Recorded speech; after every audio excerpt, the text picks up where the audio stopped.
E aí, turma? Wellington aqui.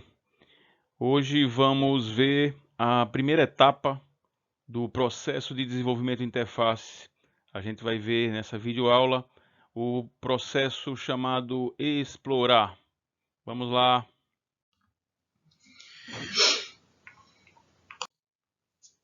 Seria o nosso processo de desenvolvimento de uma experiência do usuário.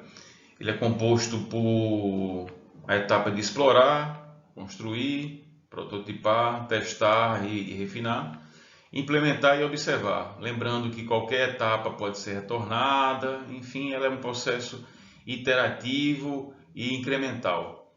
Aqui estão as etapas: identificar os usuários, criar personas, criar um mapa da jornada do usuário, descobrir os problemas a serem resolvidos e definir e entender os objetivos do negócio. Essas etapas, pessoal, elas são fundamentais para guiar todo o processo. Aqui a gente está explorando o problema que o usuário tem ou vai ter, as tarefas que o usuário vai fazer, e a gente está explorando também conhecer esse usuário. Se a gente não conhecer o usuário, a gente não vai projetar uma interface e uma experiência do usuário agradável.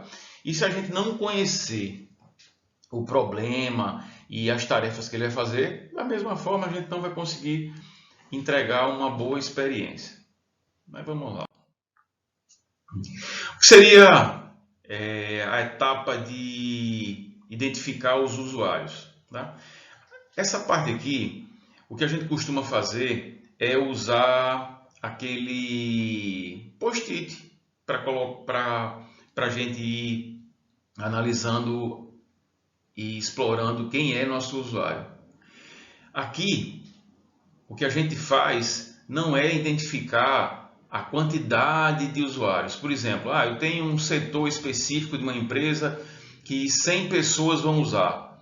Esses 100 usuários, a gente não considera ele como sendo 100 usuários individuais. O que a gente precisa identificar é quem são meus grupos de usuários. Isso é que é importante. Quais são os grupos? Quantos grupos tem? Por exemplo, quantos usuários formam um grupo por um papel ou por uma função? Deixa eu dar um exemplo. No SIGA a gente pode identificar que a gente tem 3 grupos de usuários.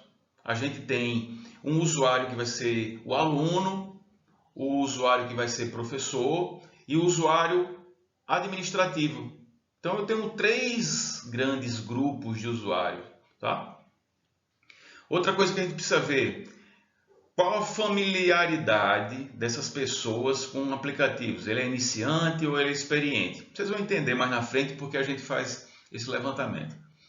Nível de conhecimento da aplicação, se ele é novato, se é especialista. A frequência de uso que cada um faz, se ele é ocasional, se ele é frequente.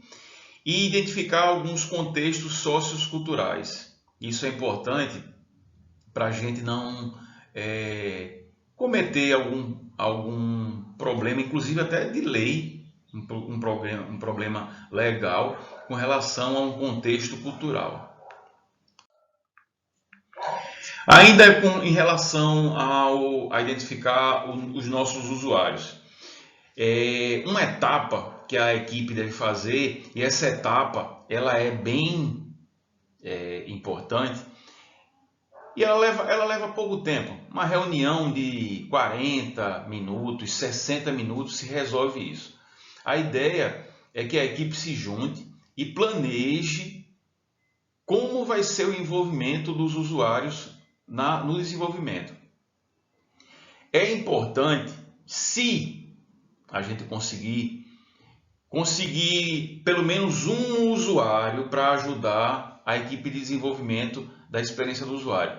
Um usuário consultivo, que eu possa contar com ele a hora que eu precisar, para fazer consultas, para mostrar esboços, por exemplo. Um usuário participativo, que ele faz parte da equipe de desenvolvimento, então ele é muito mais próximo da equipe que vai desenvolver a experiência do usuário, e um usuário esporádico, que é aquele que eu sei que eu posso contar sempre que eu tiver alguma dúvida. É importante a gente ter os três. É importante também que a equipe sente, defina isso e dê nomes a essas pessoas, e essas pessoas efetivamente elas participem do processo de desenvolvimento. Outra coisa que é interessante fazer, depois que eu levantei quais são meus grupos de usuário, descobri que são 3 grupos de usuário, descobri e a gente elencou quem é o usuário consultivo, o usuário participativo, o usuário esporádico. Aqui é interessante que a equipe se junte, que verifique tudo que foi levantado. Por isso que é bom a gente criar aqueles post-its na parede. Aí nessa hora a gente vai bater item por item e validar com esses grupos de usuário se o que a gente levantou é verdade. Por exemplo, eu descobri que tem um grupo de usuários chamado alunos. É interessante que eu pegue 10 alunos. A recomendação diz de 8. A partir de 8 é interessante. 2 a menos de 8 é legal, acima também é interessante.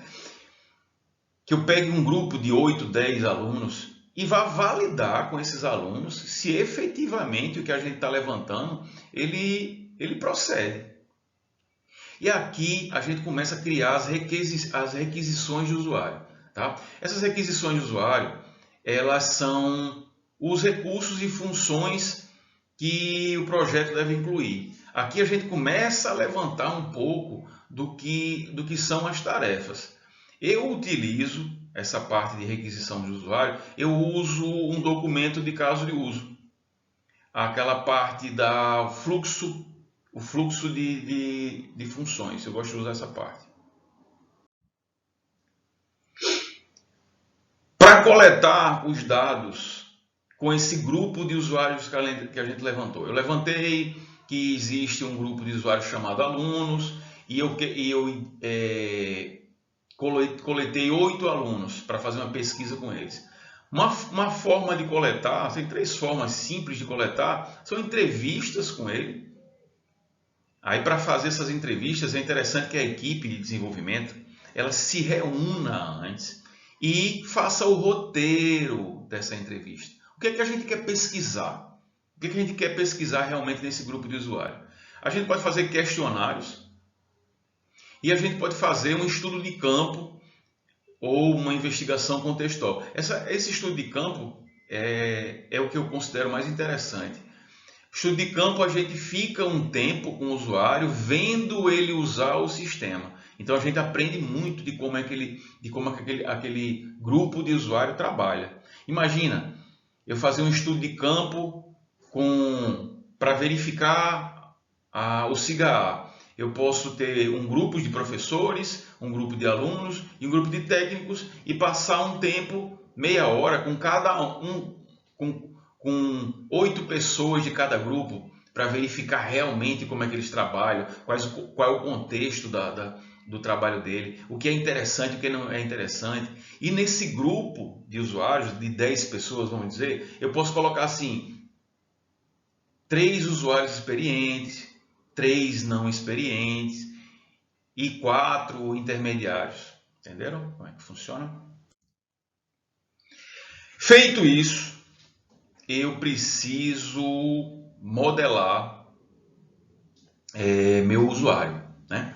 Eu sei quem ele é, fiz uma entrevista com ele, sei algumas coisas que funcionam e não funcionam, e agora eu vou modelar quem são meus grupos de usuários.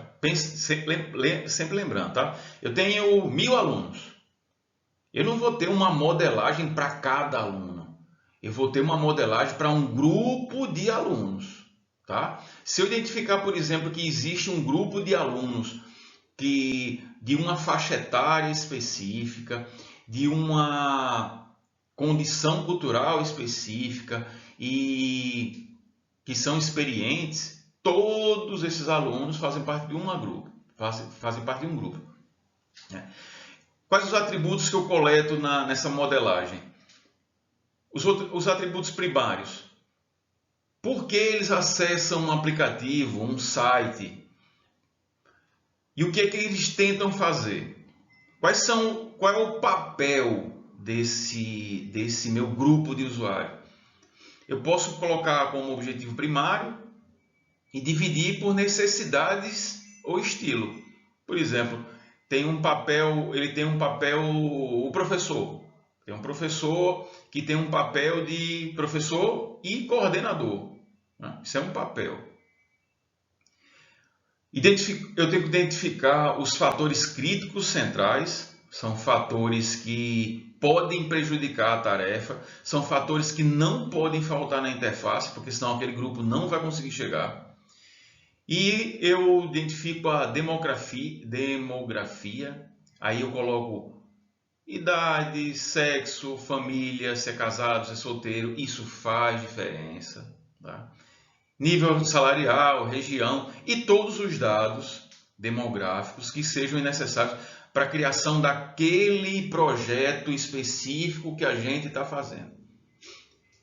Depois eu coloco a experiência, incluindo o nível educacional, né? Familiaridade com tecnologia, conhecimento do assunto, frequência de uso da tecnologia.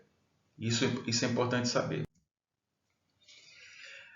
Uma coisa que é importante, é sempre bom lembrar que a gente deve focalizar nos atributos que vão ter maior impacto nos objetivos ou no comportamento do usuário. Por que eu chamo a atenção a isso?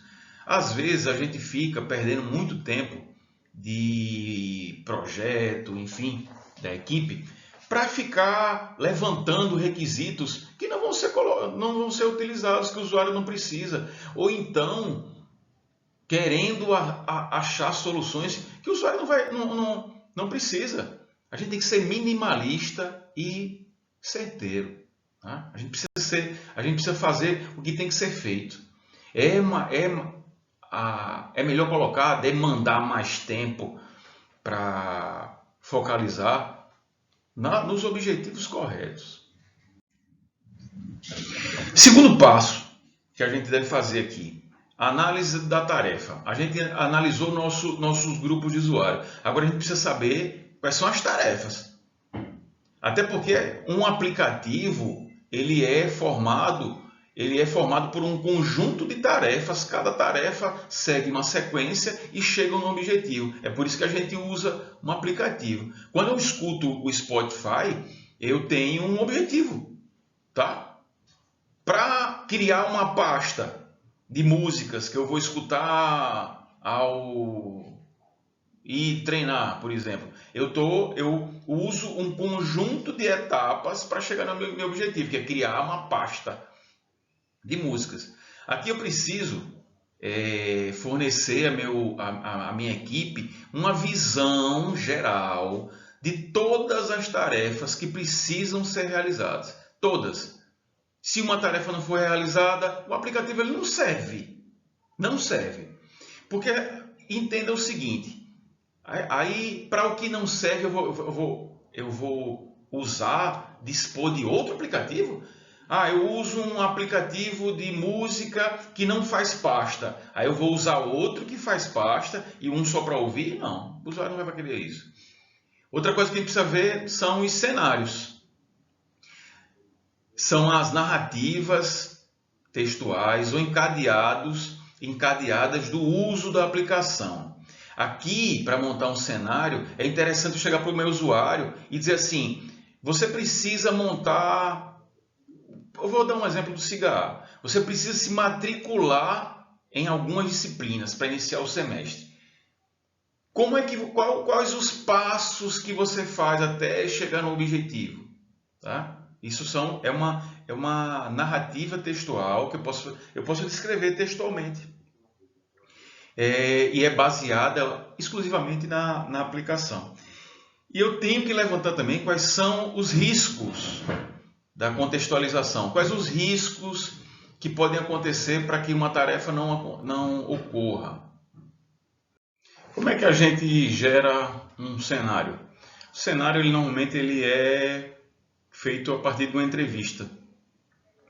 E nesse cenário que a gente monta, a gente faz alguns questionamentos que podem guiar para a gente identificar qual é o contexto que o usuário usa uma aplicação. Por exemplo, por quê? Por que ele usa aquilo? Como é que ele usa? Como é que ele chega no objetivo? E o que é o objetivo? Aqui a gente descobre vários atributos de um cenário. Eu quero só lembrar um fato aqui, tá? Que é importante. Quando a gente monta um cenário, o cenário ele não é da aplicação inteira. Um cenário ele guia um objetivo, tá? Por exemplo, criar uma pasta de músicas no Spotify. Qual é o meu objetivo? Criar uma pasta, tá? Então, o meu cenário aí seria desde quando eu começo a minha interação até quando eu chego no meu objetivo. Isso é um cenário, ok? Como é que eu vou modelar as minhas tarefas? Eu fiz os cenários, fiz minhas entrevistas, descobri como é que funciona o contexto das minhas tarefas. Eu tenho todas as tarefas agora definidas. Agora eu vou modelar cada tarefa, tá? Como dica, eu uso o documento de caso de uso e utilizo aquele fluxo básico do documento de caso de uso, tá? Que é um exemplo aqui que eu coloquei, ó. Eu quero sacar R$100, eu insiro o cartão no banco do caixa eletrônico, pressiono o botão de saque rápido, digito minha senha, retiro o dinheiro e retiro o cartão. Eu descrevi uma tarefa e tenho o início, o meu objetivo, eu quero sacar, esse é o meu objetivo, e aqui tem todos os passos para chegar no meu objetivo. Qual seria o fluxo que eu anotaria lá no meu caso de uso? Cliente insere o cartão, cliente pressiona o botão de saque rápido, cliente digita a senha, cliente pega o dinheiro, cliente retira o cartão. Acabou minha tarefa, ok? Os questionamentos que eu devo fazer em relação a essa tarefa. Eu modelei, e isso está no meu caso de uso, no meu documento de caso de uso. Agora eu posso começar a refinar os meus processos. Por exemplo, como é que o cliente vai digitar a senha? Tá? Ele vai usar um teclado? Ele vai apertar os números na tela? Ele vai apertar numa tecla? Ele vai ser diretamente no touch screen? Como é que vai ser? Como é que vai ser feita a validação da senha? Tá? Tudo isso são aspectos que vão interferir sim na experiência do usuário e na minha interface. Como é que o cliente pega o dinheiro? Ele digita o valor, o sistema verifica o saldo, o sistema libera dinheiro. Percebem que tem várias tarefas embutidas nessa tarefa, várias tarefas, inclusive de sistema, e isso tudo tem que ser levado em conta, tá certo? Um exemplo aqui que eu coloquei de um sistema de biblioteca, tá? Sistema de empréstimo de biblioteca que pode fazer os usuários podem fazer várias atividades.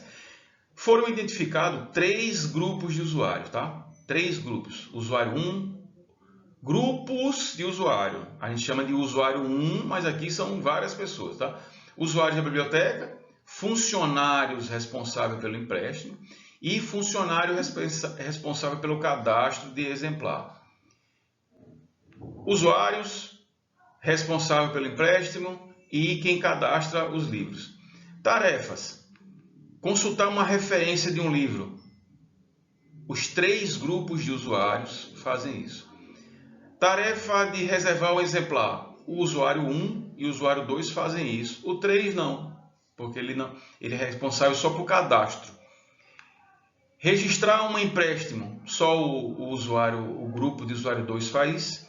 Registrar uma devolução, só o 2. Cadastrar um exemplar, só o usuário 3 faz. Ok? Vamos para o primeiro item, consultar uma referência.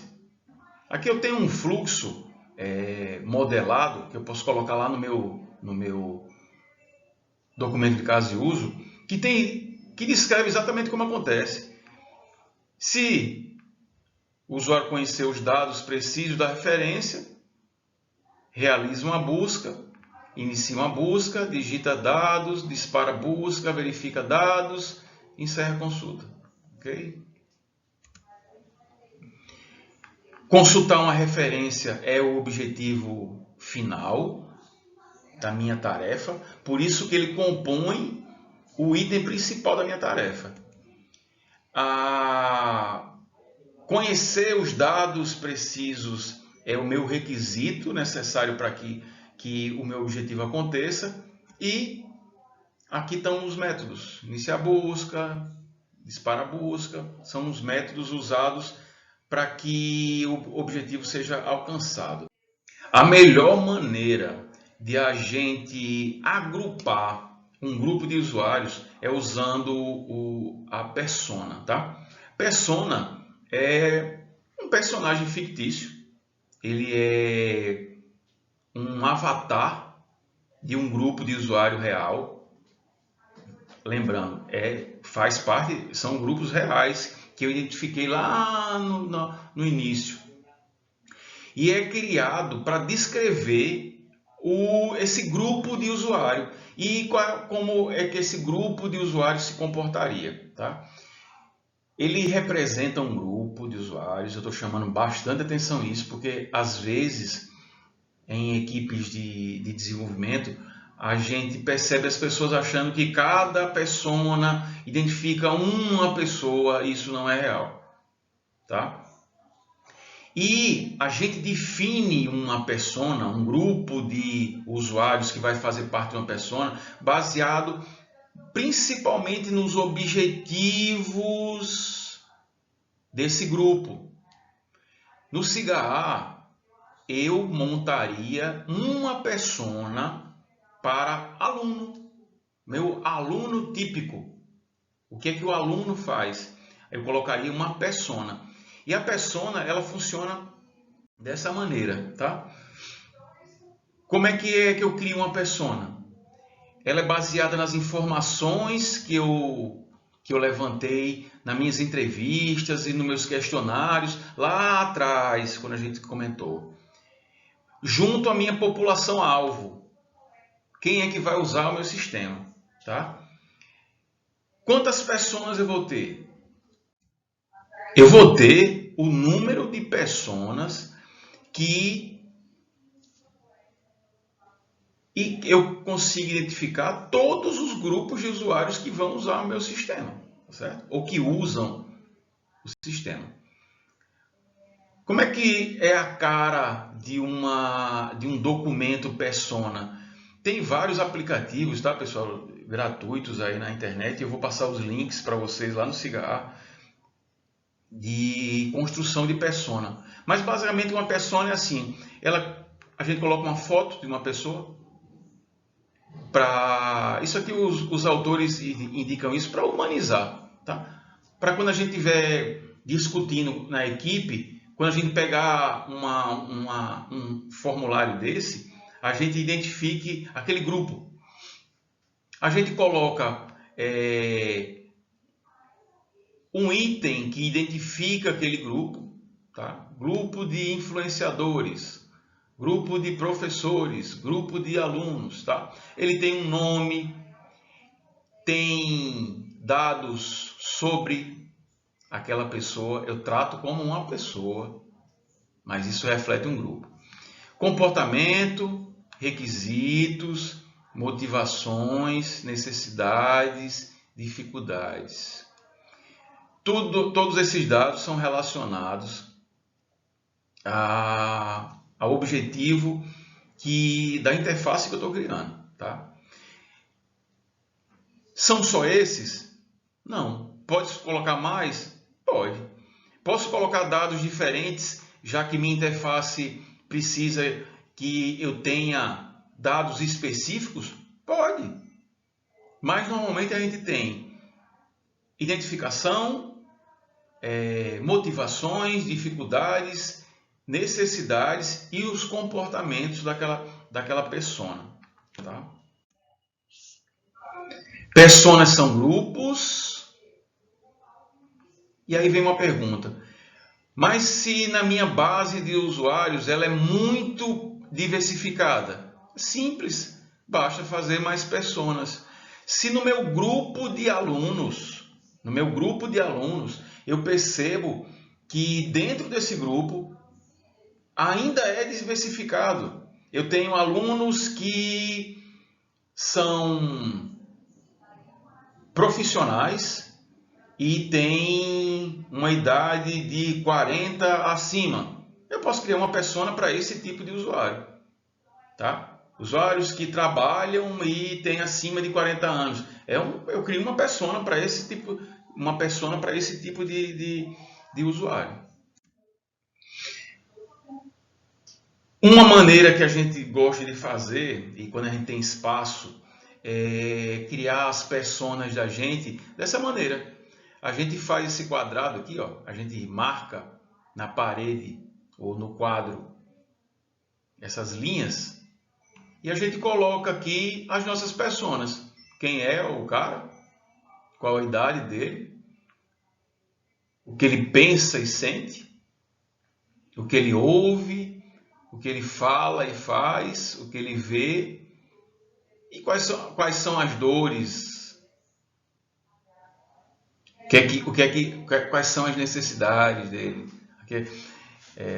Tem alguns professores que gostam de dizer assim, aonde dói? Aonde dói é onde eu preciso reter minha atenção. Eu entendi meu usuário, eu analisei, fiz entrevista, descobri meus grupos e agora eu tenho meus usuários catalogados em personas. Show! Agora eu preciso entender a tarefa. Eu identifiquei as tarefas, agora eu modelei as tarefas, agora eu preciso definir, que fique bem claro, como se dá a minha jornada de um usuário. O que é a jornada de um usuário? O usuário, o aluno, no SIGA-A, ele quer fazer uma matrícula em disciplina. A jornada do usuário vai ser todas as etapas que ele tem que cumprir para chegar no objetivo, ok? Isso é uma jornada do usuário. Jornada do usuário indica os caminhos que o usuário deve fazer antes do conhecimento da solução. E até depois, quando acontece a compra de um produto ou um serviço. Só a partir do conhecimento de todas as etapas é que eu posso identificar qual a melhor forma de fazer uma experiência de usuário agradável para eles. Tá? Cada jornada do usuário reflete uma tarefa. O conjunto de jornadas do usuário faz minha aplicação. Conhecendo uma jornada do usuário, eu sei exatamente como é que eu posso desenhar, modelar, produzir uma experiência do usuário agradável, tá? Vamos ver como é que funciona a jornada do usuário. Basicamente, a jornada do usuário, a gente usa alguns templates, e tem templates livres e disponíveis na internet. Vou passar também lá no SIGA para vocês os links. Mas ele é basicamente assim, ó, um antes de iniciar a tarefa, o durante a execução da tarefa e o depois da execução da tarefa, tá? E aqui eu devo colocar tudo o que acontece. Aí eu tenho uma linha do tempo e os principais marcos, tá? Encontrar materiais ricos na internet, acessar o site do produto, primeiro acesso ao produto, uso contínuo, virei um usuário fiel, recomendei o uso desse site, enfim. Quais são as etapas da jornada do usuário? Sempre essas etapas acontecem. A primeira coisa é o aprendizado e a descoberta, o interesse por aquele produto ou serviço, consideração de compra, quando é o caso de um site de compra, por exemplo, decisão da compra, a avaliação que a gente faz e a ação que a gente faz. Pessoal, essa jornada do usuário, ela funciona para tudo, tudo. Na área de marketing, os especialistas de marketing usam as etapas da jornada do usuário para fazer uma compra. Funciona também, por exemplo, eu tenho um restaurante, eu tenho uma pizzaria e eu quero identificar como é que se dá a jornada do usuário para ele consumir minha pizza, que ele tenha uma boa experiência do usuário. Percebe que a experiência do usuário pode ser usada para isso também?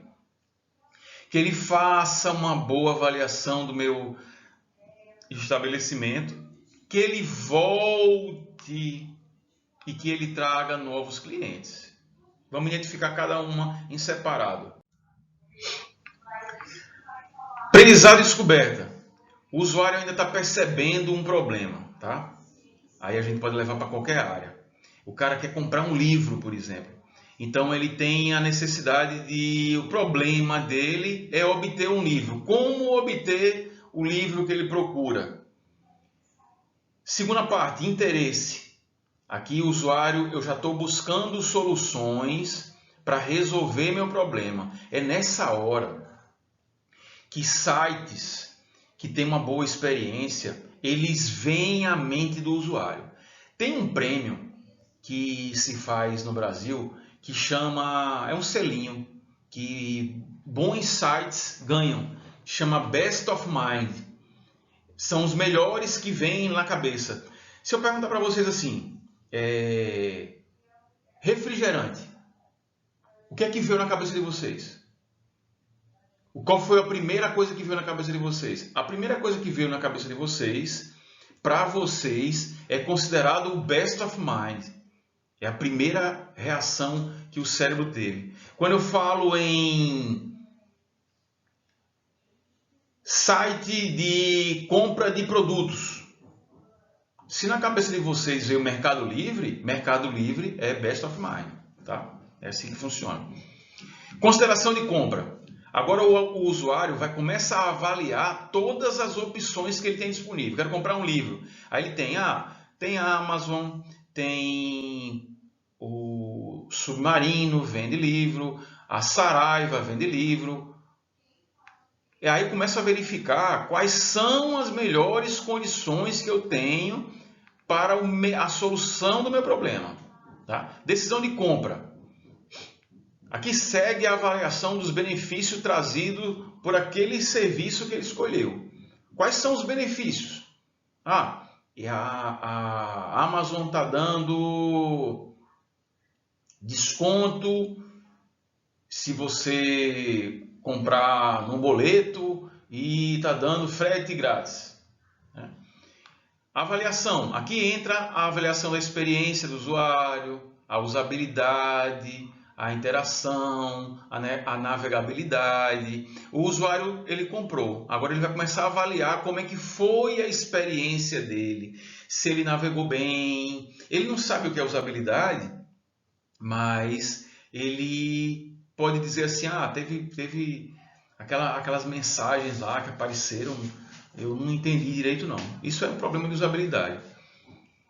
E por fim, a parte de ação, que é principal, quando o usuário tem uma boa avaliação subjetiva, ele vira fiel ao meu site lá de compra de livros e ele também comenta com outras pessoas, olha, eu fiz, é bom, legal, vamos lá que funciona. Pessoal, Como o assunto ele é extenso e tem várias etapas, eu vou dividir o vídeo em várias etapas. Até a próxima.